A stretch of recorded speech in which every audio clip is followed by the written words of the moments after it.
Iran যুদ্ধের সরাসরি প্রভাব কি এবার মার্কিন মূল ভূখণ্ডে?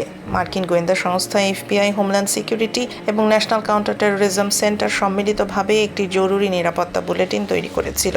উদ্দেশ্য ছিল মার্কিন আইন প্রয়োগকারী সংস্থাগুলোকে জানানো যে যুদ্ধের কারণে যুক্তরাষ্ট্রে ইরানে প্রক্সিদের হামলার ঝুঁকি কতটা বেশি। কিন্তু সব প্রস্তুতি থাকা সত্ত্বেও হোয়াইট হাউস শেষ মুহূর্তে এই সতর্কতা প্রচার আটকে দিয়েছে।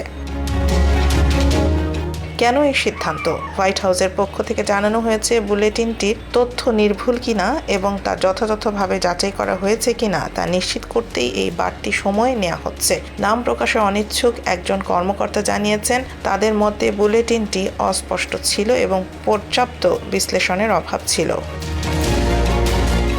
কিন্তু সমালোচকরা প্রশ্ন তুলছেন, যুদ্ধের এই নাজুক মুহূর্তে এমন একটি গুরুত্বপূর্ণ সতর্কতা চেপে রাখা কি নিরাপত্তার ঝুঁকি বাড়াচ্ছে না? একদিকে হোয়াইট হাউস সোশ্যাল মিডিয়ার সামরিক শক্তি প্রদর্শন করে ভিডিও গেমের মতো প্রচারণা চালাচ্ছে, আর অন্যদিকে গোয়েন্দাদের বাস্তবসম্মত সতর্কতা আটকে দিচ্ছে। অনেকের মতে এটি প্রশাসন অভ্যন্তরীণ সমন্বয়ের প্রভাব বা রাজনৈতিক কৌশলও হতে পারে।